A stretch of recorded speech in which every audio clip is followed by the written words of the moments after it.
Boa noite. Estamos ao vivo em mais uma live do IARGS, do Instituto dos Advogados do Rio Grande do Sul. Quem fala aqui é a Terezinha Tarcitano, assessora de imprensa do IARGS. E a diretoria do Instituto dos Advogados do Rio Grande do Sul, por meio da sua presidente, Sulamita Santos Cabral, saúda hoje em especial a psicanalista Renata Viola Vives por sua especial contribuição abordando o tema Relações Familiares em Tempos de Pandemia.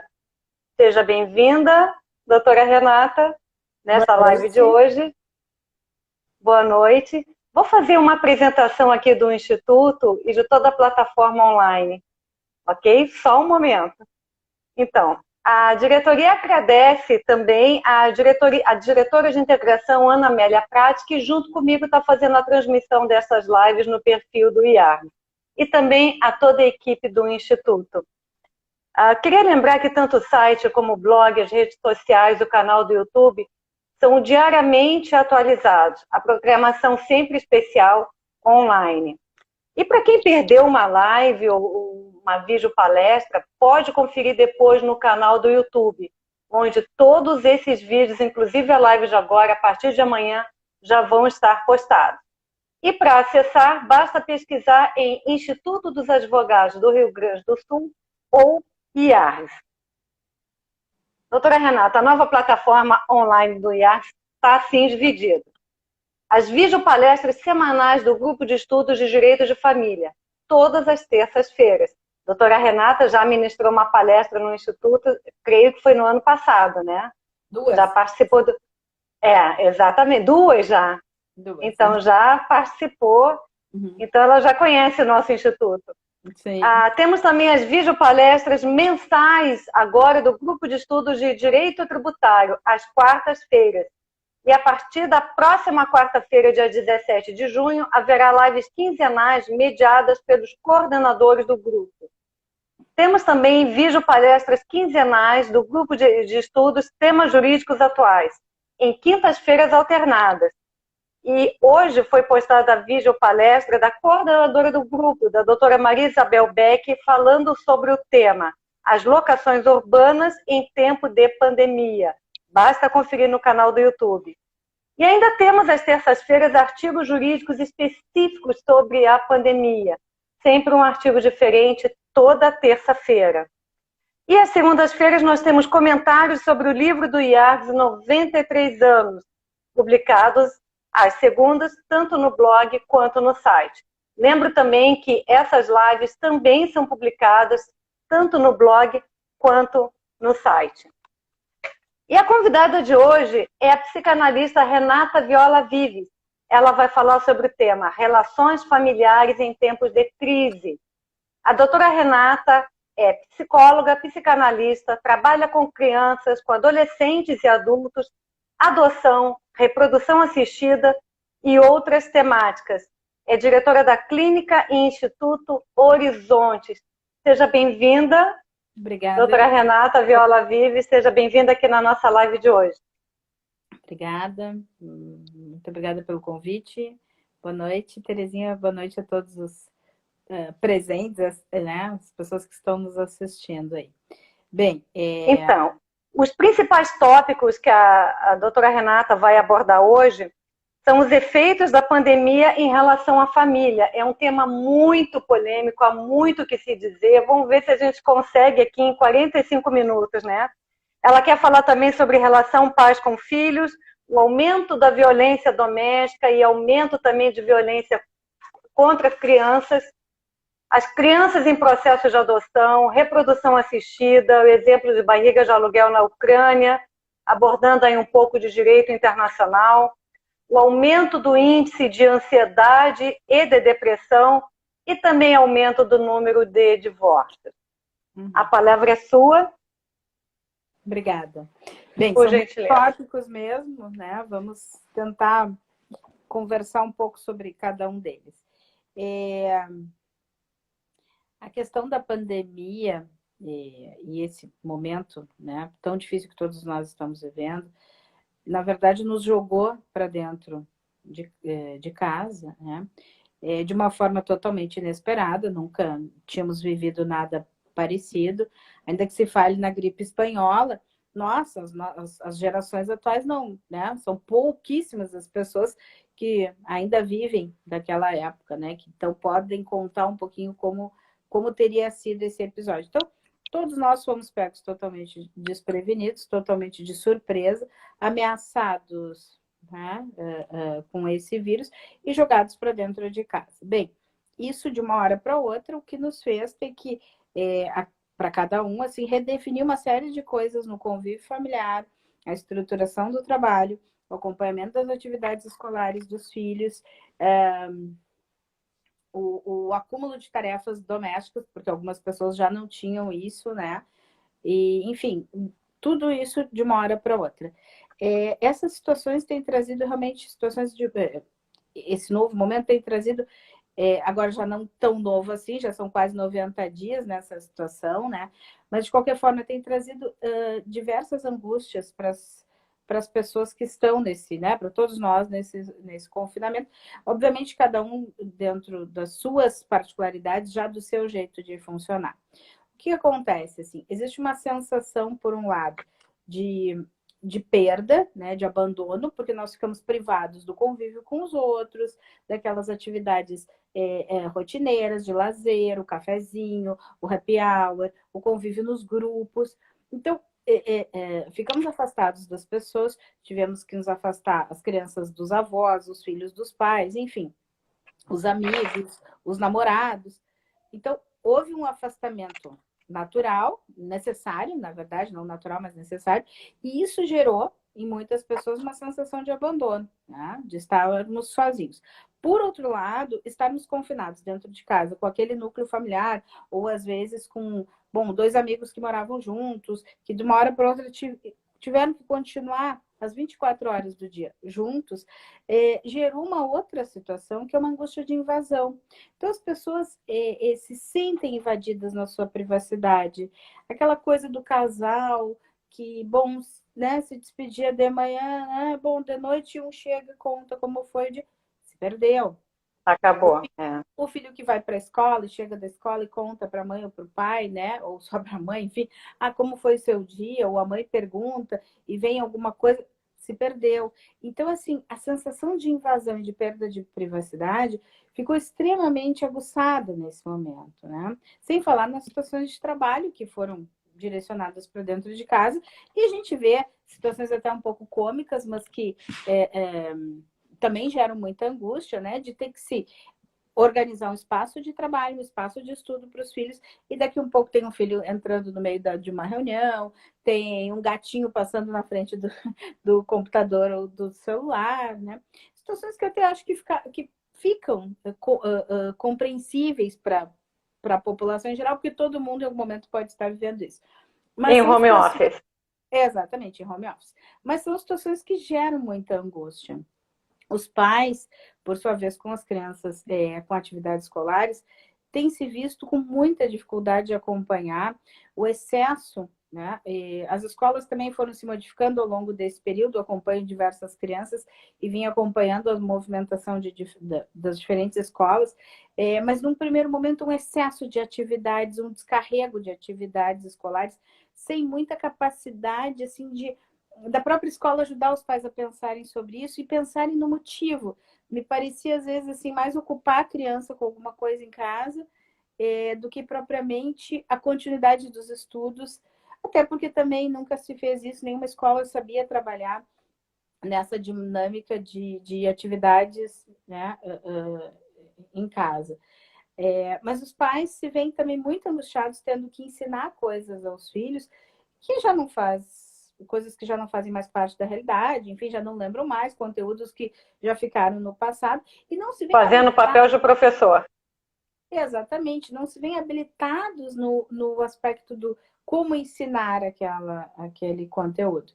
Acho que isso mudou um pouquinho nesses 90 dias, acho que as escolas estão se adaptando, algumas escolas nesse período agora recentemente fizeram recesso, quer dizer, deram aquilo que mais ou menos as crianças costumam, os alunos costumam ter em julho de férias, então suspenderam as atividades, tem redefinido, trocando horários, mudando, também se adaptando a isso.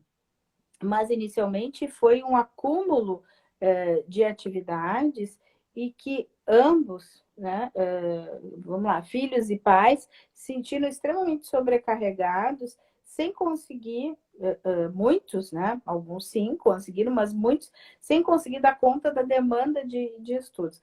Claro que nesse grupo nós também temos os adolescentes, e os adolescentes também padeceram bastante, estão padecendo bastante com esse confinamento e isolamento, porque, na verdade, o adolescente, acima de tudo, ele perdeu o grupo de iguais, ele perdeu o grupo, né, o seu grupo de referência, ele perdeu o convívio com o outro adolescente, que geralmente vai se dar na escola e na extensão da escola, no shopping, nas festas, naquilo que o adolescente acaba, né, participando, circulando. Isso de uma hora para outra não deixou de existir, né? Não Claro. houve mais. Então, o adolescente se viu em casa, confinado com os pais, onde ele precisa de um distanciamento e o quarto já era o seu refúgio. O quarto passa a ser mais ainda o refúgio dessa, né, de tudo isso que está acontecendo lá fora, mas o que está acontecendo dentro também, porque precisa de um distanciamento afetivo, mas sim o recurso dos amigos, do grupo de iguais.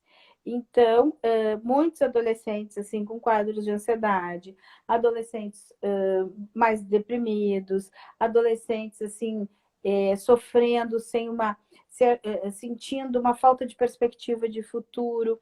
Eu tenho, por exemplo, uma moça que eu atendo, não é exatamente uma adolescente, mas enfim, tem 20 anos, né? Tô saindo assim da adolescência.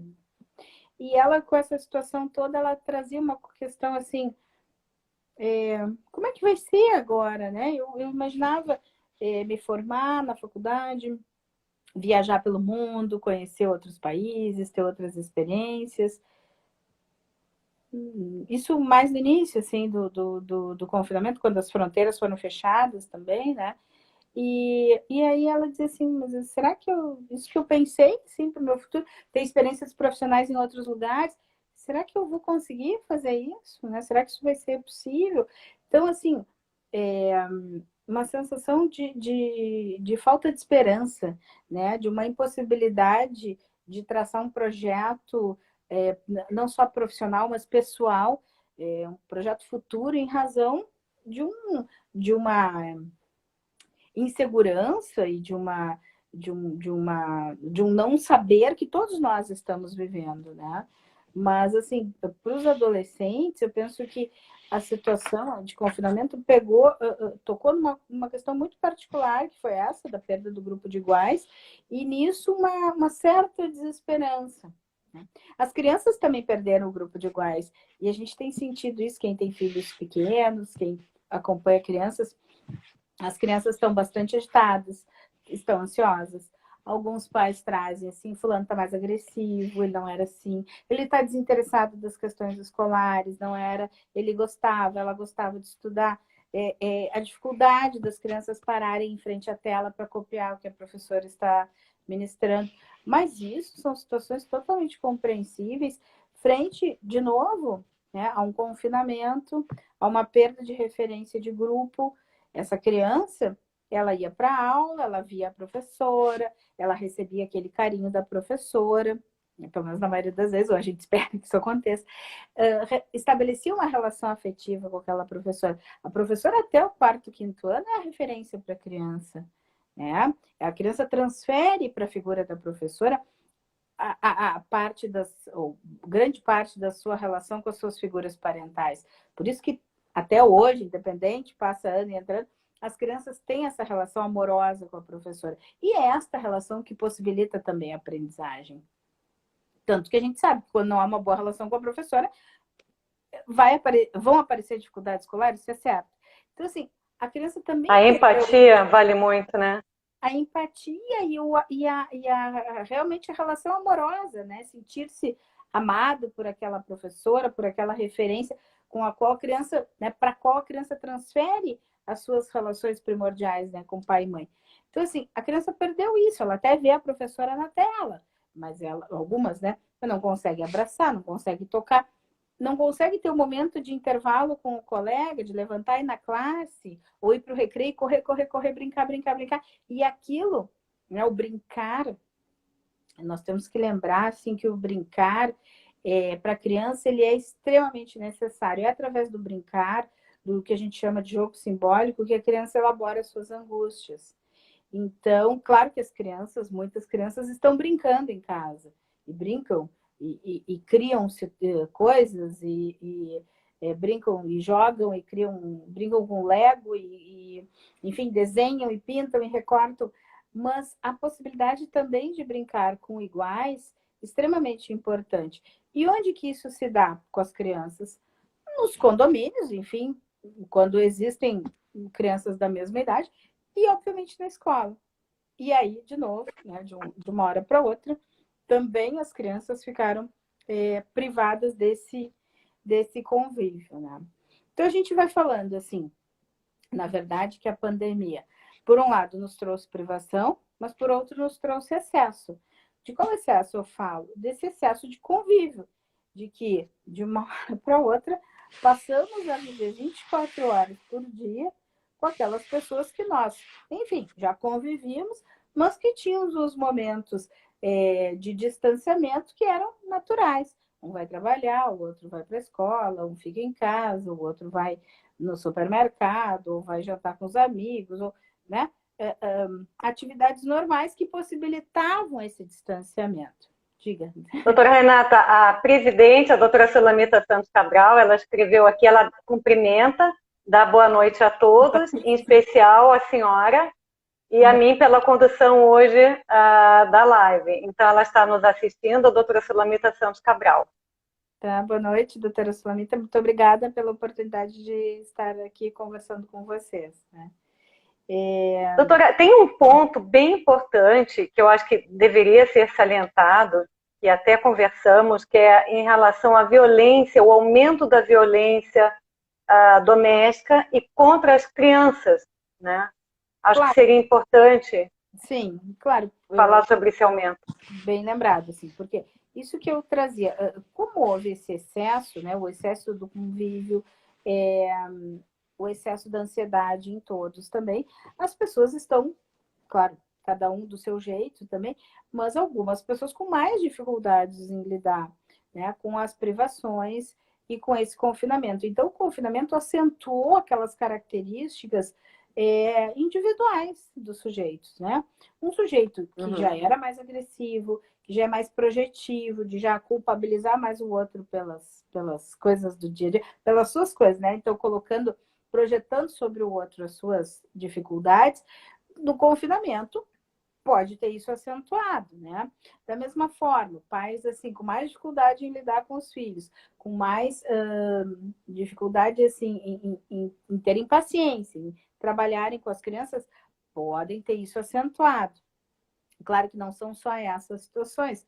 A gente tem ouvido relatos, assim, tem chegado relatos aos conselhos tutelares, por exemplo, de pessoas que denunciam porque escutam gritos e gritos e gritos de crianças e de mães e de pais, né, diariamente, assim, com os filhos. Mas o que tem surpreendido mais em todo o Brasil, na verdade, toda a América Latina, não é só no Brasil, né, é o aumento considerável do número de violência contra a mulher e de casos de feminicídio. Então, assim, eu participo de um grupo brasileiro, e esse grupo é uma extensão de um grupo, é uma raiz, vamos dizer assim, né? De um grupo latino-americano, que é o grupo de psicanalistas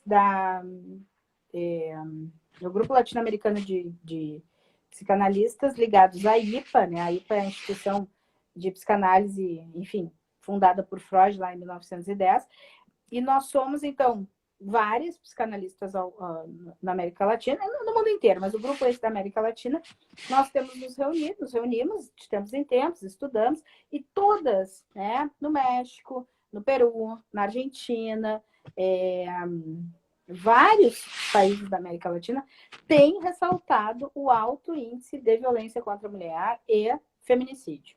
Então, assim, são situações que, na verdade, o que até estão saindo vários projetos aí para as mulheres poderem identificar, né, terem marcado na mão, o X, usarem uma máscara de uma determinada cor. Diferenciada, é. Vários, bom, isso, e a própria polícia aqui do Rio Grande do Sul está fazendo várias campanhas também, né?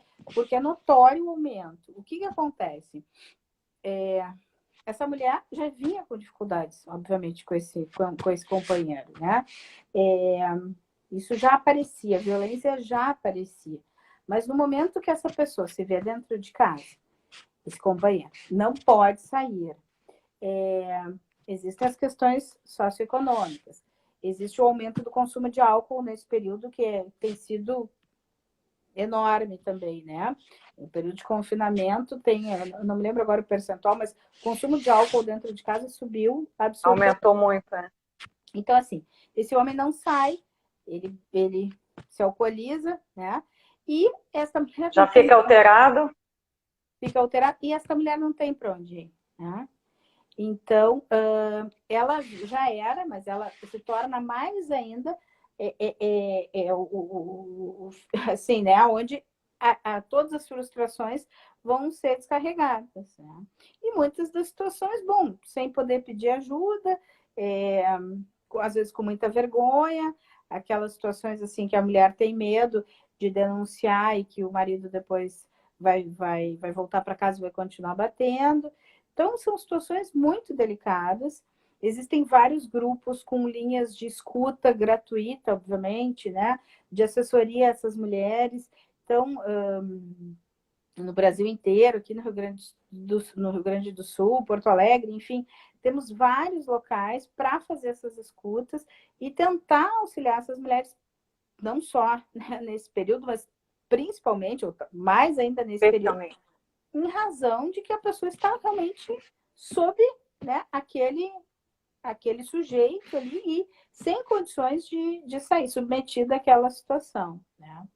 Então, é assustador isso, e acho que para os advogados que nos escutam, é uma questão extremamente importante. Deve chegar a alguns escritórios essas situações de mulheres pedindo ajuda, ou, quer dizer, já num outro processo, assim, contra esses companheiros, enfim, né? Esse número tem sido bem assustador, maior até, realmente, que a violência contra as crianças, mas... que também está alto, né? Que também está alto o índice de violência contra as crianças, né? Claro, por isso, bem alto. Porque as pessoas, as pessoas estão vivendo, todos nós estamos vivendo um momento de incerteza, de angústia, são pessoas perdendo trabalho, são pessoas com medo de morrer, enfim, né, daqui a pouco com familiares doentes, tendo que dar conta de uma série de coisas que não se dava até então. E aí tem mais as crianças para dar conta, chamando atenção, pedindo, também angustiadas, porque as crianças percebem, elas sabem, né, do Covid, elas até... penso que algumas, assim, que eu vejo, muitas crianças, elas demonstram até um grande conhecimento, são até mais precavidas, às vezes dizem assim que não querem sair para a rua de jeito nenhum. Os adultos estão na rua, mas a criança tem medo, né? Talvez tenha mais medo do que o adulto, nesse sentido, consiga se proteger mais se os pais souberem deixá-la em casa. Mas acontece que os adultos, muitas vezes, acabam de novo também, né? Descontando naquela ponta que é a mais fraca. Claro. E aí as crianças estão sofrendo violência física e também outros tipos de violência, né? Agressões verbais, enfim. E, de novo, é um grande problema porque, entre outras situações, né?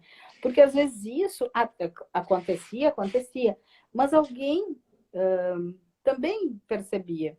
Porque essa criança, vamos pensar em violência física, essa criança chegava machucada numa escola, essa criança daqui a um pouco manifestava algo para um professor, para um colega, e aí isso chegava num setor, numa direção, podia chegar um conselho tutelar. Dentro de casa agora, pode ter um vizinho ou outro que escute, mas é mais difícil que isso apareça. Da mesma forma com a mulher. Bom, a mulher era agredida, mas ela saía, no outro dia ela ia trabalhar, ela falava para uma amiga, falava para o patrão, alguém, né? Agora não. Isso poderia chegar a algum outro lugar. Agora, muito menos. Né? Então, são situações realmente que nos atípicas, né? Como? Situações atípicas, elas não existiam antes. nessa grandiosidade, né? Existiam, mas não nessa grandiosidade. Assim como a gente estava, tu falaste, né, também já aproveitando, o alto índice de depressão, né, e da própria ansiedade, dos quadros de ansiedade. A depressão e a ansiedade sempre existiram, mas o que nós temos visto nos consultórios é um aumento bastante significativo das pessoas, de novo, assim, né, com várias incertezas, com medo,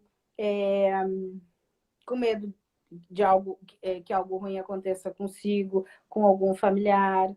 Então as pessoas desesperançosas, assim, né? Muitas pessoas desesperançosas, sem poder pensar assim, viver um dia de cada vez, pessoas que se contaminam, né? Assim, psicologicamente falando, com os números, então começam a ver números e aquilo vão ficando muito angustiadas.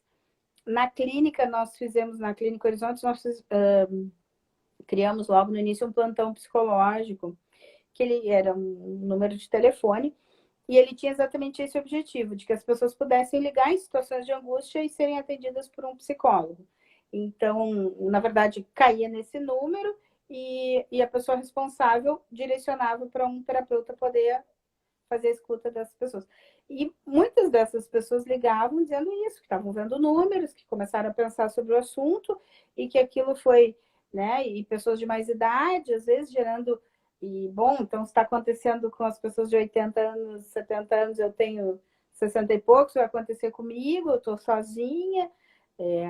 Não foram só pessoas de idade que ligaram, pessoas jovens, mais jovens, enfim, mas estou dizendo assim que essa contaminação, por exemplo, com a informação, vejam bem, informação é extremamente importante, mas para algumas pessoas aquilo tomou as pessoas de uma tal invasão, de novo, assim, né? Que as pessoas começaram a entrar numa grande angústia. E aí precisaram conversar, precisaram de uma escuta adequada para poder direcionar isso também. A doutora Marília colocou aqui que, além do isolamento, o convívio para os que têm de trabalhar em conjunto também está difícil. Doutora Claro. Marília colocou aqui. Uma coisa que eu não sei se a doutora Marília pensou também, e que talvez alguns advogados estejam acompanhando, mas tem havido muitos problemas em condomínios. Tá? Por quê? Porque é aquela situação, de novo, bom, além de eu ter que lidar com o meu núcleo familiar que mora no Ainda tem o apartamento X resto. ou na casa X, tem o apartamento de cima, tem o de baixo, tem o do lado. Então, assim, brigas entre vizinhos, administradoras de condomínio tendo que lidar com situações aqui em São Paulo, enfim, outras cidades, porque é isso, o vizinho às 9 da manhã está pulando e fazendo ginástica. E o de baixo, o filho de 10 anos está jogando videogame até as 4 da manhã e gritando com aquele som. Então, como é que equaciona isso tudo, né? Antes, o que acontecia? Bom, de repente o vizinho fazia ginástica às 9 da manhã, mas, né? Vamos supor, eu aqui, eu tinha ido trabalhar, não ouvia o vizinho pulando. Hoje não. Então, assim, até onde vai meu direito e onde começa o direito do outro. Né? O vizinho tem direito de fazer a sua atividade física, precisa? Sim, mas o quanto isso interfere diretamente, ou pode interferir diretamente na vida dos demais, né, dos demais condôminos, enfim, dos outros vizinhos. Então, isso é uma situação que tem aparecido bastante, das pessoas se queixarem sobre as relações comunitárias, vamos dizer assim. É bem extenso esse tema que a senhora está ministrando hoje e muito polêmico, né? Porque dá margem a diversos outros problemas. Por exemplo, as crianças que estavam em processo de adoção. Teve que parar agora o processo, né?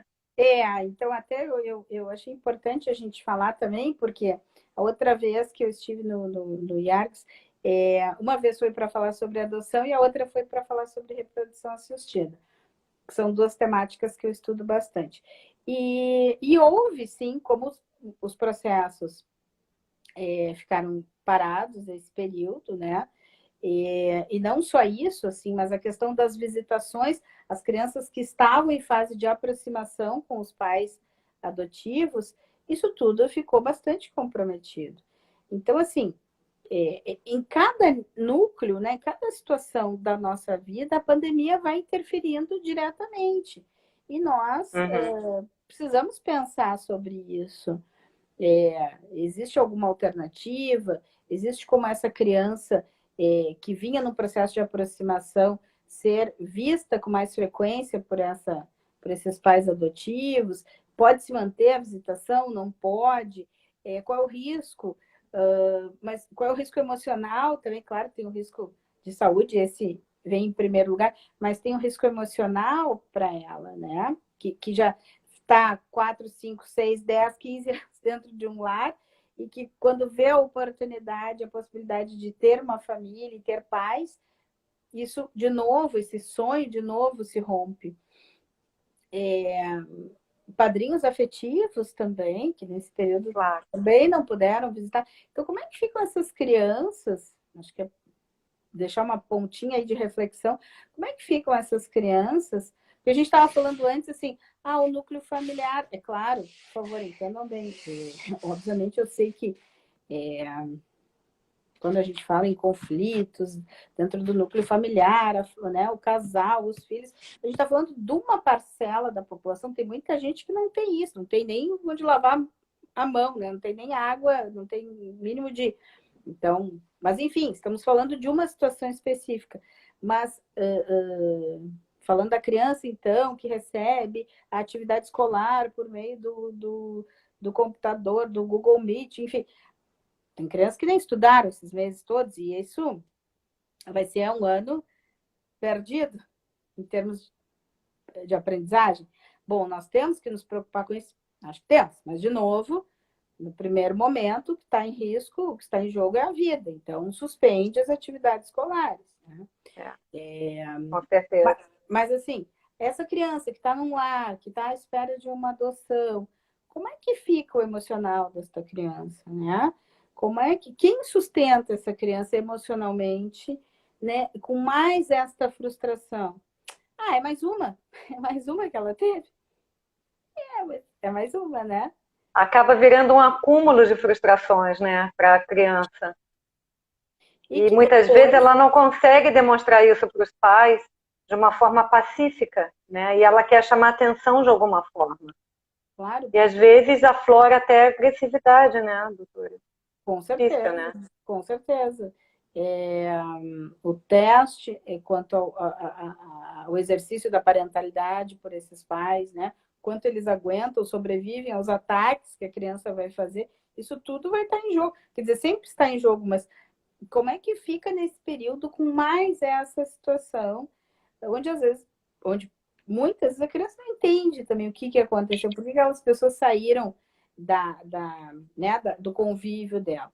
Da mesma forma, eu trazia, né, para ti, para a gente conversar um pouquinho, a pandemia no que se refere à reprodução assistida. Pois é, fronteiras fechadas, como é que a gente faz agora, né? Então, saiu semana passada no Globo.com, saiu acho que na Isto.é também, uma reportagem muito interessante para quem trabalha com o direito internacional, é um prato cheio, eu acho, né? Qual era a reportagem, então? A Ucrânia é um país que se tornou destaque em razão da barriga de aluguel, né? Vocês sabem melhor do que eu, assim, que no Brasil a barriga de aluguel, por exemplo, não é permitida, o que é permitido é a gestação por substituição, que não implica pagamento, né? Pagamento pelo útero. E existem países onde isso é permitido. Uma época foi a Índia, por muitos anos, a questão de 3 ou 4 anos, na Índia isso foi proibido. Bem, hoje a Ucrânia é uma referência. O que acontece? Com o fechamento das fronteiras, a Ucrânia não permitiu o ingresso dos pais que contrataram a barriga de aluguel. Então, esses bebês começaram a nascer, isso que trata a reportagem. Esses bebês começaram a nascer, e ali fala em torno de centenas, em quase 100, podendo chegar a mais, né? A muito mais que 100. Então, assim, que as clínicas de reprodução fizeram? Uma delas alugou um hotel. Isso está na reportagem. Se vocês botarem Ucrânia, a barriga de aluguel vai aparecer. Alugaram um hotel onde esses bebês estão nascendo e existem enfermeiras cuidando, alimentando, enfim. E os pais, por sua vez, de diferentes países, não podem ingressar. Então, conta uma história de um pai, por exemplo, que tinha conseguido ir antes, né, antes do bebê nascer. Antes do bebê nascer. O bebê nasceu e agora ele não consegue voltar. Não sei de onde que ele era. Não sei se é da França. Não me lembro. E outros que nem conseguem ir. Até porque, por exemplo, a França não aceita a barriga de aluguel, né? Então, alguns pais estão pedindo autorização por o seu governo para poder viajar, mas também precisam da autorização do governo da Ucrânia para poder ingressar no país. E nem todos estão conseguindo isso. E esses bebês nasceram, estão, enfim, se desenvolvendo. O que acontece? O primeiro ano de vida é fundamental no desenvolvimento psíquico de um bebê. Esse bebê precisa ser sustentado, ele precisa ser olhado, ele precisa que exista uma ligação afetiva deste cuidador, que pode ser a mãe ou uma outra pessoa. Por isso a gente não fala só em função materna, a gente fala em função de sustentação, mas que crie uma relação amorosa com essa criança. Será que vai ser possível que essas enfermeiras, essas profissionais que estão trocando, alimentando, consigam fazer isso com esses bebês todos? Como é que fica o desenvolvimento? Nós não sabemos, também é algo novo para... Tudo muito novo. Para os psicanalistas é muito novo. Como fica o desenvolvimento psíquico desses bebês que não tiveram... Não é porque não tiveram a mãe biológica lá, não é isso, né? Mas essas pessoas que estão cuidando vão conseguir dar essa sustentação afetiva para essas crianças nesse período? E qual vai ser esse período até que esses pais consigam chegar no país e trazer os seus filhos de volta? Então, é um assunto bastante interessante, acho que polêmico. Também, de novo, ninguém esperava que as fronteiras fossem ser fechadas, mas acontece. E entra, né, eu acho que eu trouxe também por isso, porque a questão do direito internacional é fundamental para se pensar aí. Fundamental também. E o direito para pensar como lidar com essas situações. Não. Como eu falei no início da live, o assunto é muito extenso e eu temia que a gente não conseguisse falar tudo.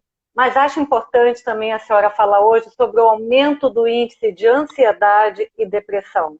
Entre crianças, jovens, adultos, idosos, está meio que geral isso, né, doutora? Então, eu falei um pouquinho, né? Nós temos recebido, assim, na clínica diversas situações, na clínica, digo, não só na minha clínica privada, mas na clínica psi, né? Aqui em Porto Alegre houve um movimento grande encabeçado pela Sociedade Psicanalítica de Porto Alegre, que até é vizinha aí de vocês, do IARGS, fica na Andrade Neves ali. A Sociedade Psicanalítica começou um movimento de juntar outras instituições de Porto Alegre e do Rio Grande do Sul. E acabou juntando, né, congregando mais de 700 profissionais da área psi para fazer atendimento de escuta para pessoas em situações de ansiedade. No primeiro momento teve bastante procura, depois essa procura foi diminuindo um pouco, né?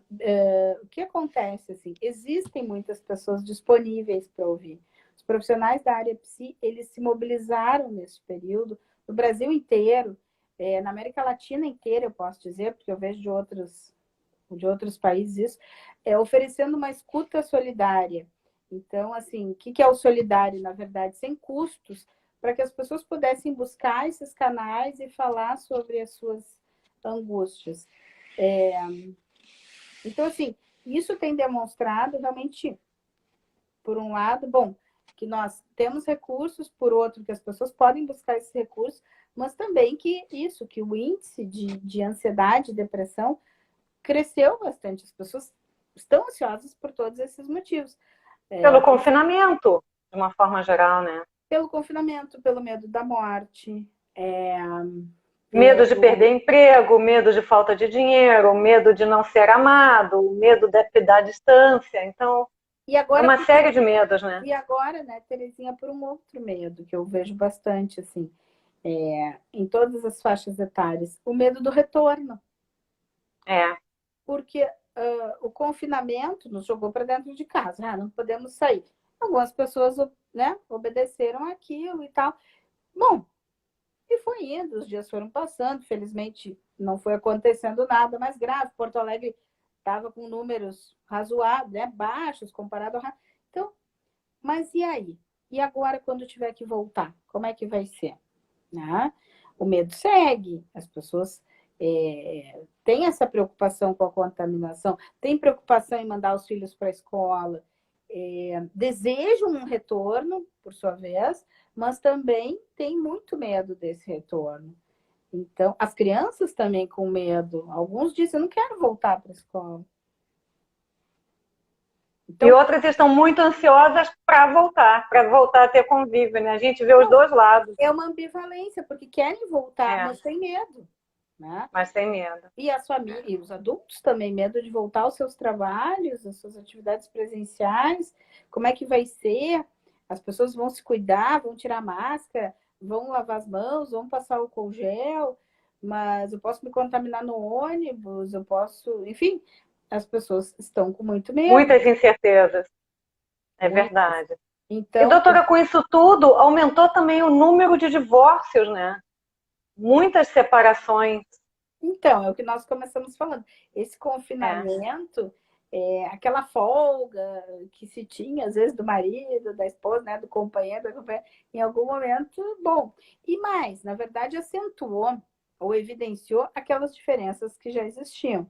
Então, assim, o fulano não me ajuda em nada, eu tô com todas as tarefas domésticas, lavar louça, fazer almoço, fazer janta, lavar roupa. Mas aquilo já era assim antes, não é a pandemia. Eu tenho dito sempre, eu tenho falado em diversas situações. Ontem fiz uma live para uma empresa também, a gente conversou sobre isso. Eu tenho dito sempre assim, que é o que eu realmente penso. Tem o coronavírus, né? Mas tem o coronavírus de cada um de nós. O que eu quero dizer com isso? Assim? Sim, tem um vírus, uma ameaça real, temos que nos prevenir, a gente não sabe os efeitos disso, né, do vírus, se ele chegar a nós. Para alguns parece que é totalmente inofensivo, as pessoas são assintomáticas, e outros vão a óbito. Então, assim, nós desconhecemos, tem uma coisa real.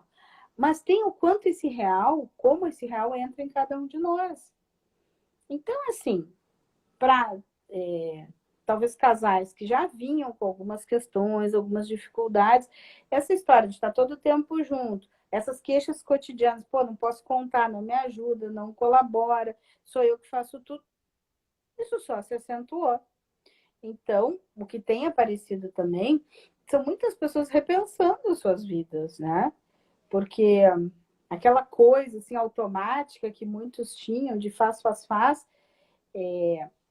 como de uma hora para outra, muitas dessas atividades foram suspensas, as pessoas tiveram que se recolher, as pessoas também estão se perguntando, o que eu quero para a minha vida? É isso? É essa relação? É esse trabalho? É essa rotina? Tem muita gente muito feliz em casa, por isso também a dificuldade de voltar. Não tem só gente mal, né, e ansiosa. Tem muita criança feliz porque está em casa com o pai e com a mãe, ou só com a mãe, ou só com o pai, enfim, muito tempo. Né? Outro assunto que a gente não falou, mas que eu acho que é bem legal para os advogados, é a tal da alienação parental nesse período. Alienação parental. Um tópico questionamento sobre isso. Bem grave. Com quem que fica a criança? Né? É o filho aquele que fica uns dias com a mãe, outros dias, né? Guarda compartilhada. E aí faz o quê? Né? Me perguntaram sobre isso. No primeiro momento, eu recomendei que pudesse, logo ali que houve a questão, assim, ali final de março, a minha posição era de equilibrar isso, mas assim, procurar deixar a criança mais num único lugar, né? Porque a gente também não sabia, e continuamos não sabendo bem, os efeitos sobre a criança do vírus. Agora se fala numa síndrome inflamatória grave, né? Então, a criança ir e vir estaria correndo risco. E aí, eu penso que cabe aos pais essa reflexão. Bom, é importante que o filho fique comigo? Mas assim, o que é mais importante também? A saúde dele, né? Claro. Agora, assim, passado algum tempo, também, na verdade, sempre, eu acho que a gente tem que ter um cuidado para não ter posições rígidas também, né? Mas, passado algum tempo, como os números vinham de novo mais normalizados, não normalizados, mas não tão altos, agora subiram, acho que vai ter que se rever algumas coisas, talvez pudesse pensar uma maior flexibilidade disso. A gente tem que pensar que precisa atender a criança, né? E não aos pais, assim, não o desejo dos pais. Ah, mas eu quero porque é meu dia, eu tenho que ver. Bom, mas se isso vai pôr a criança em risco, primeiro a saúde da criança, né? Então é outro assunto que eu acho que é bem interessante para se pensar do ponto de vista psicológico também. Né? Claro. Eu não queria lhe interromper, mas vários diretores estão participando da live, dando parabéns, como o Dr. Roberto Marrone, a doutora Ana Lúcia Piccoli, a doutora Delmi Dias, Cristiane Neri, Maria Isabel Beck, além da própria doutora Sulamita Santos Cabral, todos dando muitos elogios, a Mara Eneida também, a Ana Pregardier, várias pessoas aqui, doutora Delma, parabenizando e dando muitos elogios. Mas nós estamos nos encaminhando para o final. A senhora trabalha na clínica Horizontes e gostaria de saber assim, uma mensagem final da senhora para as pessoas que estão nos assistindo, de repente dando alguma possibilidade para os casos desses clientes, não é isso? Que estejam passando por tantos problemas, às vezes problemas tão graves, né? Que mensagem que a senhora poderia dar? Bem, eu acho que a única que eu posso dar assim, procurem ajuda, né? Existem diversos serviços de psicologia, de psiquiatria, de psicanálise. É só botar no Google, no Facebook ou no Instagram, atendimento solidário.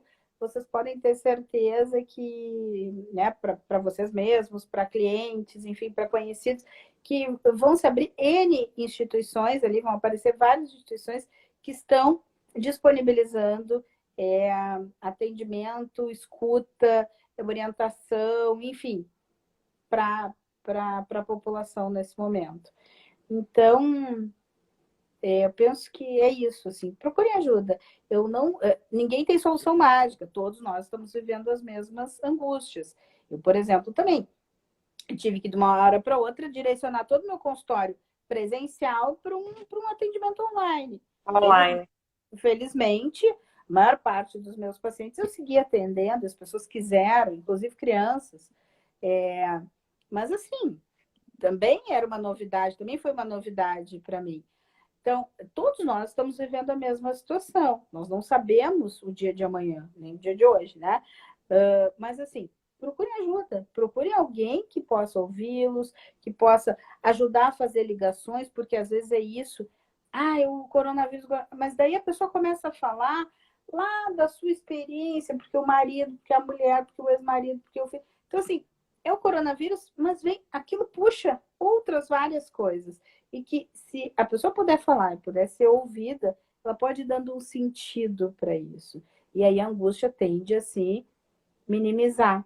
Porque a angústia é energia solta, livre. Quando a gente liga ela a alguma coisa, ela vai se transformando. Então, só diria isso, procurem ajuda.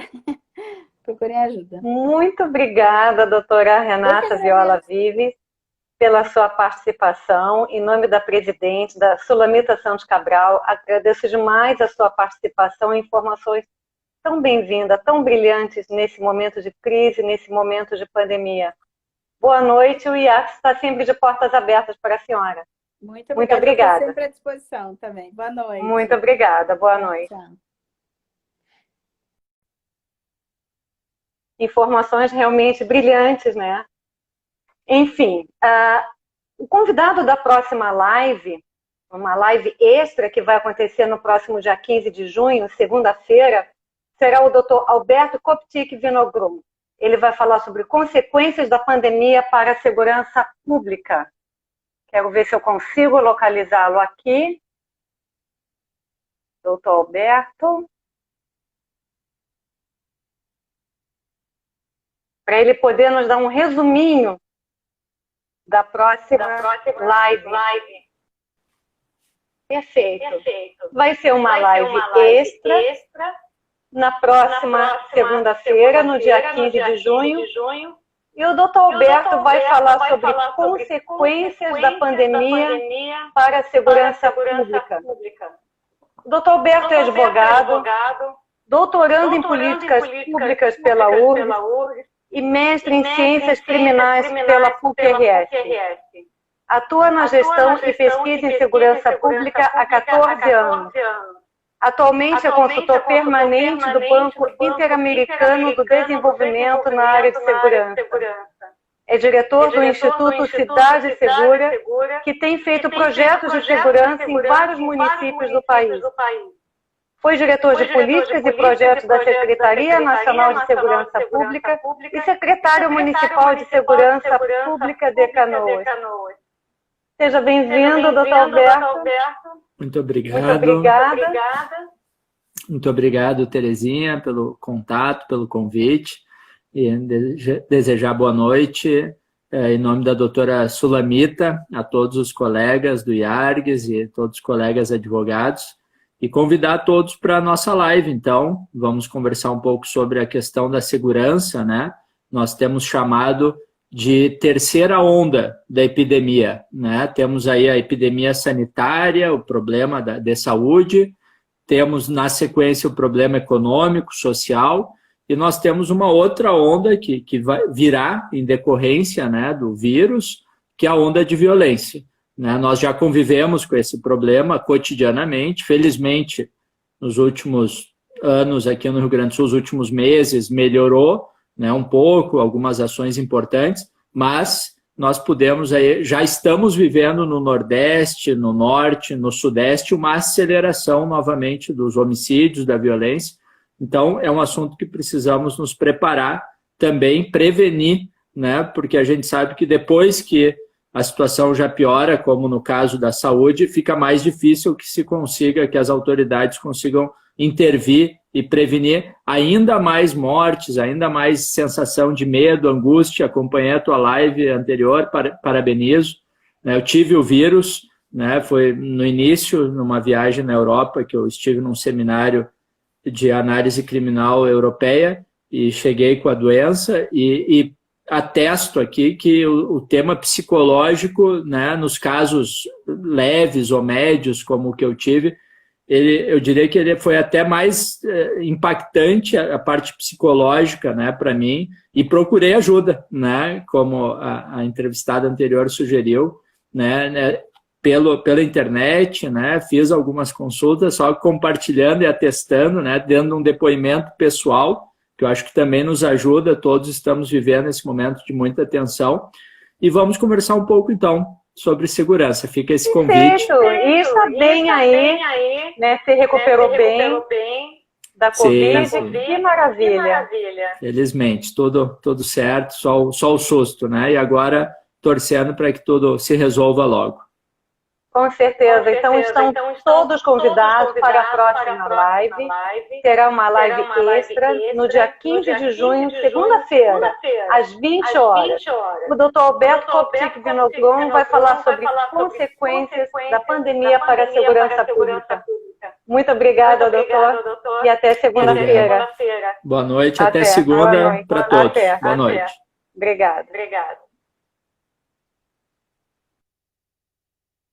Muito obrigada pela participação de todos. Até segunda-feira com a participação do Dr. Alberto. Em nome da presidente, doutora Sulamita Santos Cabral, agradeço pelo prestígio e a participação de todos vocês. Até lá, tudo de bom e muito obrigada.